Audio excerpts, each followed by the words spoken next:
സ്ത്രീ അവകാശ പ്രവർത്തക പ്രൊഫസർ കുസുമം ജോസഫ് കൂടി ടെലിഫോൺ ലൈനിൽ ചേരുന്നുണ്ട്. ശ്രീമതി കുസുമം ജോസഫ്, അതായത് പോരാട്ടത്തിന്റെ പ്രത്യാശയുടെ പേരാണ് ഇന്ന് ബിൽക്കിസ് ബാനു എന്നുള്ളത്. എങ്ങനെ നോക്കിക്കാണുന്നു കോടതി വിധിയെ?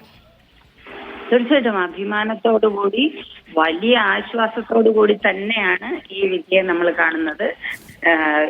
ഈ നാട്ടിലെ സ്ത്രീകൾ ആ പ്രതികളെ മാലയിട്ട് സ്വീകരിക്കുന്ന ആ ഒരു രംഗമുണ്ടല്ലോ, ആ ചിത്രം പത്രങ്ങളിൽ ചാനലുകളിൽ വന്ന ആ ചിത്രം നമ്മുടെ മനസ്സിലേൽപ്പിച്ച മുറിവ് ചില്ലറയല്ല. അത്യധികം അപമാനത്തോടു കൂടിയാണ് ഈ രാജ്യത്ത് നമ്മൾ ആ സമയത്ത് നമ്മൾ സ്ത്രീകളുടെ മനസ്സുണ്ടായിരുന്നത്.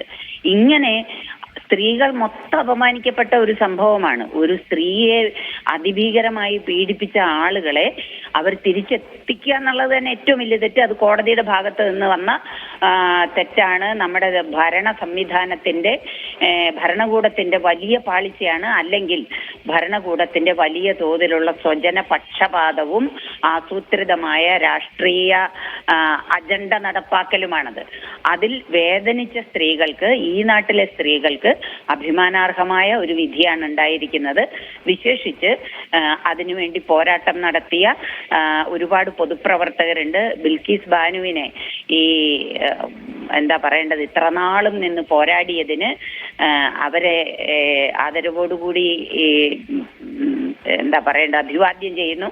ഒപ്പം തന്നെ ഇതിനോടൊപ്പം നിന്ന മുഴുവൻ പൊതുപ്രവർത്തകരെയും വളരെ സ്നേഹത്തോടെ, വളരെ ആദരവോടുകൂടി അഭിവാദ്യം ചെയ്യുകയാണ്.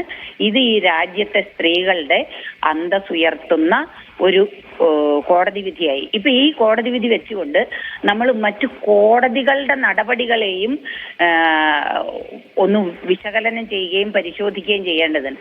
കോടതികൾ തന്നെ ആത്മപരിശോധന നടത്തണം. എന്തുകൊണ്ടാണ് ഇത്തരം കാര്യങ്ങൾ സംഭവിക്കുന്നത് എന്ന്. അവരെയൊക്കെ സ്വതന്ത്രരാക്കാൻ തക്ക സത്യത്തിൽ കോടതിയുടെ നിയമം അനുസരിച്ച് സ്ത്രീകളെയും കുട്ടികളെയും സ്ത്രീകൾക്കും കുട്ടികൾക്കുമെതിരെ നടത്തുന്ന വലിയ കുറ്റങ്ങൾ ചെയ്യുന്നവർക്ക് ഇത്തരം ആനുകൂല്യങ്ങൾ ലഭിക്കാൻ പാടില്ലാത്തതാണ്.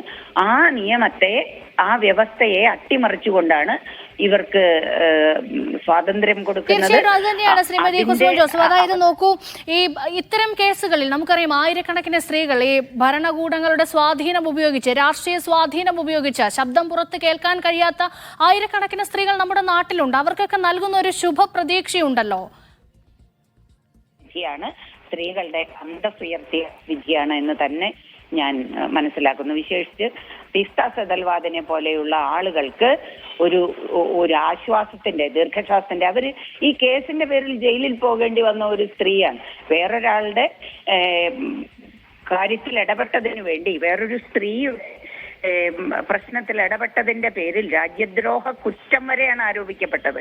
അപ്പോ അത്തരം പ്രവർത്തകർക്കൊക്കെ ഊർജം നൽകുന്ന, സ്ത്രീകൾക്ക് വേണ്ടി പോരാടുന്ന ഞങ്ങളെ പോലെയുള്ള ആളുകൾക്ക് ഊർജം നൽകുന്ന ഒരു വിധിയായിട്ട് തന്നെയാണ് ഞാൻ ഇതിനെ കാണുന്നത്. നന്ദി ശ്രീമതി കുസുമം ജോസഫ് പ്രതികരണത്തിന്.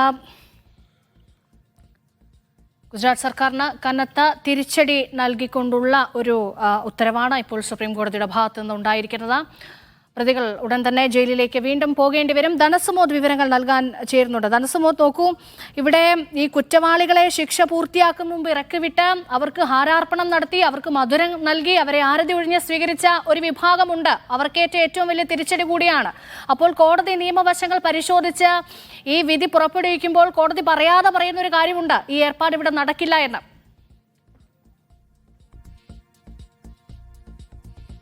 രേഷ്മ, നേരത്തെ ചോദ്യത്തിന് കൃത്യമായ ഒരു ഉത്തരം കൂടി ഇപ്പോൾ സുപ്രീം കോടതിയുടെ വിധിയിൽ നിന്ന് തന്നെ നമുക്ക് ലഭിച്ചിരിക്കുകയാണ്. ഈ പ്രതികൾ എപ്പോഴാണ്, ഈ കുറ്റവാളികൾ ഇന്ന് ജയിലിലേക്ക് മടങ്ങേണ്ടത് എന്നുള്ളൊരു ചോദ്യം ചോദിച്ചിരുന്നു. അതിനുള്ള ഉത്തരമാണ് ഇവർ 2 ആഴ്ചക്കുള്ളിൽ വീണ്ടും ജയിലിലേക്ക് തന്നെ മടങ്ങിപ്പോകണം എന്ന് തന്നെയാണ് ചൂണ്ടിക്കാണിച്ചിരിക്കുന്നത്. അതായത് ഈ നിയമം ലംഘിച്ച് തന്നെ, നിയമത്തിൻ്റെ വ്യവസ്ഥകൾ എല്ലാം വളച്ചൊടിച്ച് ഫ്രോഡ് കളിച്ച് നേടിയ ഒരു വിധി കൊണ്ട് ഇവർ പുറത്ത് നിൽക്കുമ്പോൾ അവരുടെ ആ ഒരു ശിക്ഷയുടെ കാലയളവിൻ്റെ ഒരു പ്രധാനപ്പെട്ട ഭാഗങ്ങളാണ്, പ്രധാനപ്പെട്ട മാസമാണ് അവർ ഈ 2022 ഓഗസ്റ്റ് 15 മുതൽ അവർ പുറം ലോകത്ത് എത്തിയിരിക്കുന്നത്. വളരെ അനധികൃതമാണ്. അതുകൊണ്ട് ഒരു കാരണവശാലും ഇത് അംഗീകരിക്കാനാവില്ല. അവർ 2 ആഴ്ചക്കുള്ളിൽ തിരിച്ച് ജയിലിലേക്ക് തന്നെ ചെല്ലണം, ജയിലിലേക്ക് തന്നെ എത്തണം എന്നുള്ള ഒരു നിർണായകമായ ഒരു വിധി കൂടി, ഈ നിർണായകമായ ഒരു വിധിയാണ് ഇപ്പോൾ പുറത്തു വന്നിരിക്കുന്നത്.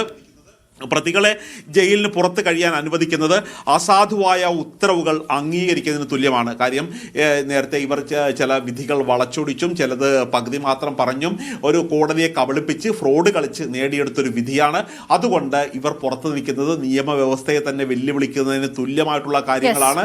അതുകൊണ്ട് ഇവർക്ക് ഈ പുറം ലോകത്ത് ഇവർ കഴിയുന്നത് സ്വതന്ത്രമായി വിഹരിക്കുന്നത് അനുവദിക്കാനാവില്ല. ജയിൽ ശിക്ഷയ്ക്ക് വിധിക്കപ്പെട്ടതോടെ പ്രതികൾക്ക് സ്വാതന്ത്ര്യത്തിനുള്ള അവകാശമില്ലാതായ വിടുതലിന് വേണ്ടി വീണ്ടും അപേക്ഷിക്കണം. എങ്കിൽ പ്രതികൾ ജയിലിലുണ്ടായിരിക്കണം. അതുകൊണ്ട് ഇനി അവർക്ക് മോചനം വേണമെങ്കിൽ അവർ വീണ്ടും ജയിലിൽ പോവുകയും അതിനുശേഷം വേണമെങ്കിൽ മോചനത്തിന് അപേക്ഷിക്കുക എന്നുള്ള കാര്യമാണ് ഇപ്പോൾ വിധിയിലൂടെ വ്യക്തമാക്കിയിരിക്കുന്നത്.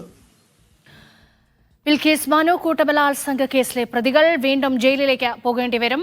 ഇവരെ ശിക്ഷ ഇളവ് നൽകി വിട്ടയച്ച ഗുജറാത്ത് സർക്കാരിന്റെ തീരുമാനം പരമോന്നത കോടതി റദ്ദാക്കിയിരിക്കുന്നു. വിവരങ്ങളാണ് ധനസുമോദ് നൽകിയത്.